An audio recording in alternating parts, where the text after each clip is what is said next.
지난 시간에 이어서 여호와 라파 두 번째 시간을 갖도록 하겠습니다. 오늘 엄청 더우셨는데 우리 일하고 또 이 밤에 또 함께 나오신 여러분들을 주님의 이름으로 축복합니다.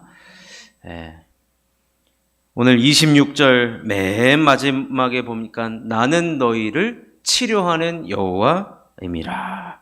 그래서 여호와 라파라고 성경에는 기록되어 있습니다. 그럼 우리 하나님은, 여러분 이제 우리가 성경을 보실 때 우리 하나님 분명히 치료하는 하나님이잖아요.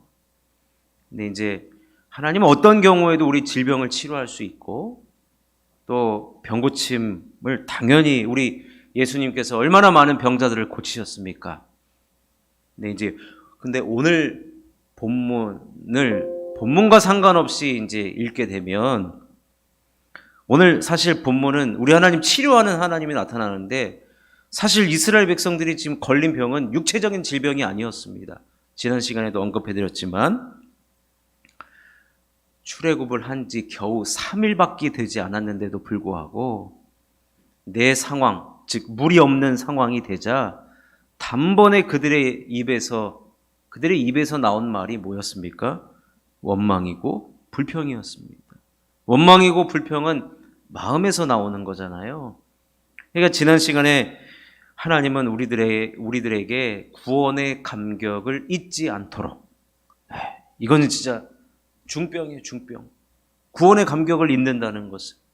그래서 그것을 앞으로 계속해서, 즉 출애굽한 이후부터 성경에 나오는 출애굽기, 민수기, 레위기, 여호수아까지 그 이후에 나오는 모든 성경은 우리들의 신앙의 여정을 이야기하고 있는 것입니다.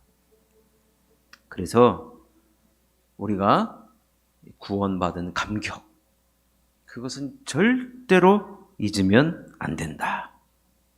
잊을 때마다 우리를 어떻게 해주신다고요? 꾸짖는 게 아니라 어떻게 해주신다고요? 치료해 주신다는 거, 치료. 요즘 의사들이 파업한다, 지금 참 어지럽잖아요. 요즘도 의사가 파업하는 시대가 됐어요. 참 세상 살기 참 힘들어지잖아요. 의사가 어떻게 파업을 합니까? 근데 동네 병원도 막 있잖아요. 그러면 어느 병원이 잘 되는 것 같습니까? 서울대 나오고 똑똑한 의사가 하는 데가, 물론 무슨 서울 무슨 병원 막 이렇게 묻히잖아요. 근데 제일 많이 그 사람들이 몰리고 명의라고 소문난 동네 병원, 어떤 병원이에요? 환자를 잘 대해주고, 그죠? 어디 아픈지 물어보고,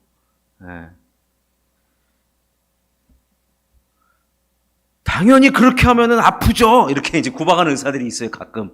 그렇게 하면 당연히 아프죠. 증상을 말해버려가지고 얘기를 했는데 구박하는 의사가 있어요. 구박형이 있어요, 구박형. 그럼 다시는 가고 싶지 않아요. 아파서 갔는데 구박당하고 오니 가고 싶겠습니까? 근데 어디 병원을 가면 어디 아프냐고,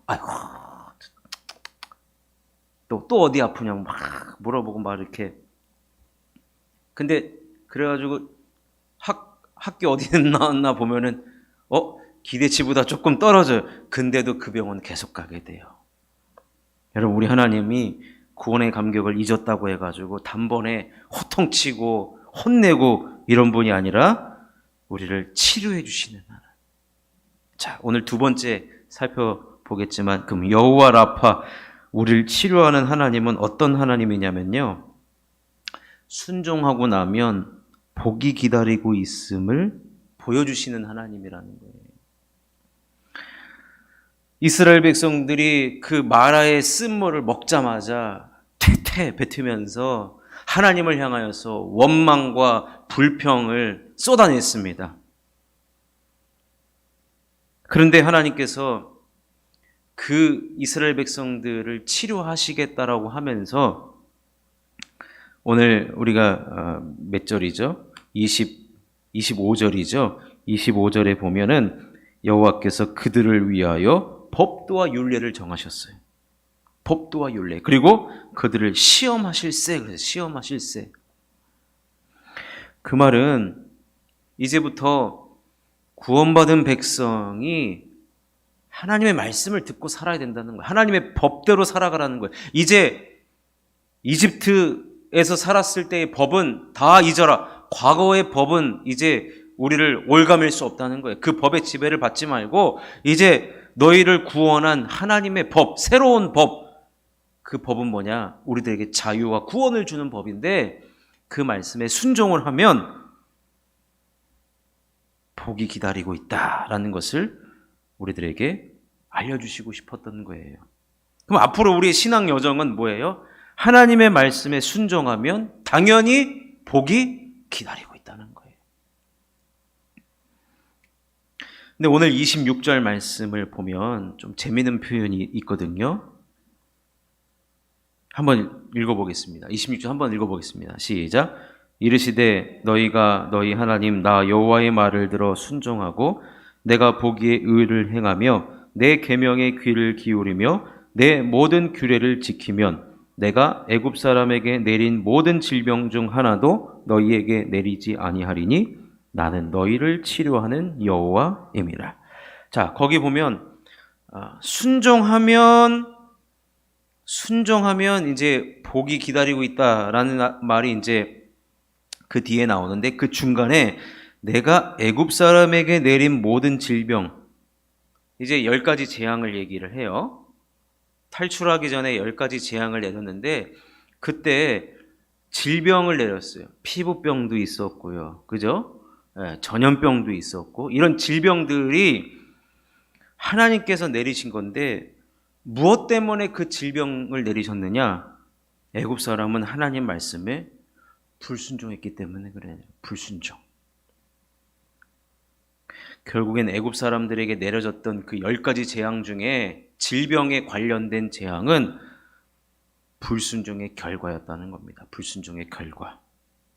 그러면서 우리가 하나님의 백성이 하나님의 말씀에 순종하면 이런 질병은 하나도 걸리지 않는다라는 말이 됩니다.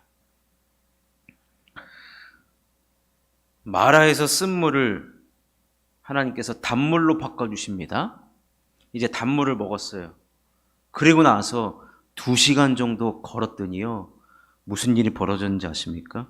2시간이면은 이제 5km에서 한 8km 정도, 10km 그 안에 이제 사람의 걸음걸이로 그들이 도착한 곳이 어디였냐면 엘림이었어요. 엘림. 자, 27절인데 그들이 엘림에 이르니 거기 물샘 열둘과 종려나무 이런 그루가 있는지라 거기서 그들이 그 물 곁에 장막을 치니.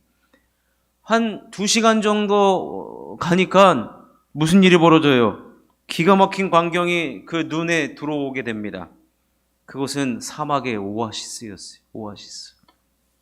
샘물이 12개나 있었고 종려나무가 70그루가 있는 그야말로 안식처였습니다. 안식처. 샘물 12개는 그들이 물을 먹기에도 충분한 양이었고 종려나무 70그루는 대추야자 나무예요. 대추야자 나무. 대추야자 나무 열매를 따먹어요. 이게 달거든요. 근데 여기서 한 가지. 대추야자 열매를 제가 먹어본 적은 없다는 게 사실. 이 중동이나 이런데 뭐 두바이 갔다 오면 선물로 사오시더라고요. 대추야자 그 말린 거 달긴 엄청 달아요. 초콜릿보다도 더 단데 그거를 그냥 막 따먹을 수 있는 70그루 12개와 70그루는 이것은 뭐 실제로 12개라는 말도 있고 12개는 완전수잖아요. 70도 완전수예요.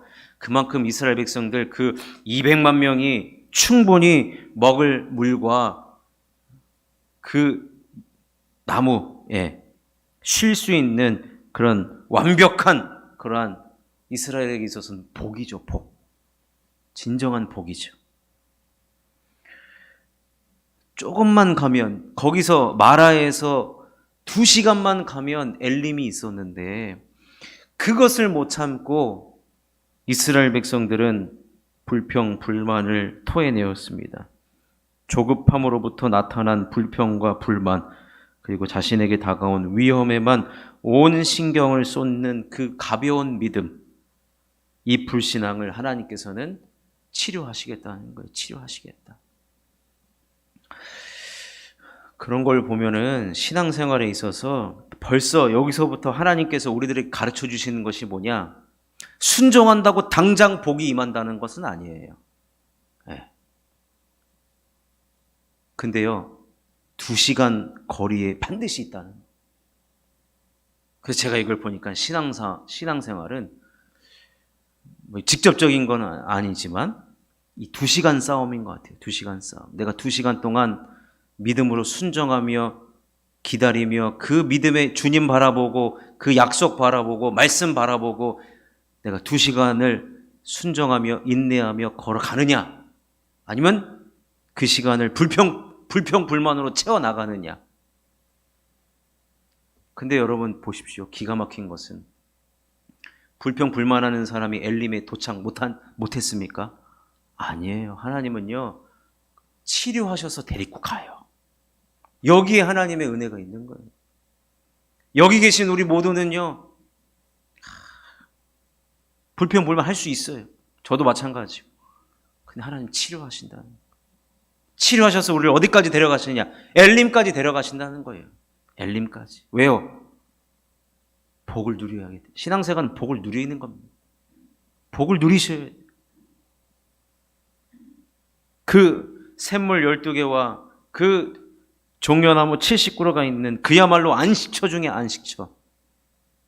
복 중에 복. 최고의 복을 우리가 누리라는 거예요. 맛보라는 거예요. 그 2시간. 그 인내의 시간이죠.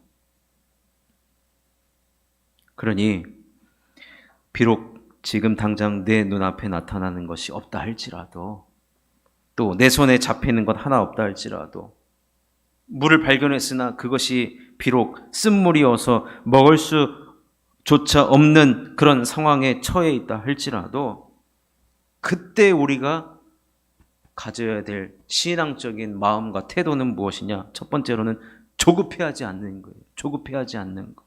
그리고 하나님의 말씀을 믿고 오늘 말씀처럼 순종하고 그 딱 2시간. 근데 이게 다 사람마다 달라요. 사람마다 달라요. 여러분, 군인에게 있어서 저는 몇 개월 근무했더라? 3년, 아니, 다 까먹었어요. 이제 군대 갔다 온 지가. 그 시간은 참, 얼마 전에 어젠가 그 BTS의 진이 제대를 했다고 아주 난리가 났죠. 고작 1년 6개월인가 근무를 했는데 전 하여튼 2배를 했거든요. 국방부식에는 그래도 돌아간다. 근데 그날이 영원히 오지 않을 것 같았어요. 근데 젊었을 때, 연애할 때 왜 이렇게 시간이 빨리 가요? 우리 박현순 권사님 웃으시는데 여러분, 사람마다의 이 시간이 각자마다의 시간이 있어요. 그러나 반드시 인내하고 그 하나님 말씀을 믿으면 하나님은 우리가 엘림을 보기를 원하신다는 거예요. 엘림을 보기를 원하신다는 겁니다. 그리고 그 엘림을 보고 안식을 누리고 그런 복을 차지하는 여러분이 되시기를 주님의 이름으로 축원합니다. 말씀을 맺습니다. 하나님께서 오늘 치료하시는 하나님으로 나타난 것은 말씀을 믿고 순종하라는 거예요. 말씀을 믿고 순종하는 자는 반드시 복이 기다리고 있다. 그래서 우리 함께, 우리 모두는 각자의 그 엘림까지 가는 그 거리가 다 다를 수 있지만 인내하고 약속 믿고 순종하면 다 엘림에서 우리는 복을 누리게 될 줄로 믿습니다. 이런 최후의 승리하는 저와 여러분 될 수 있기를 주님의 이름으로 축원합니다.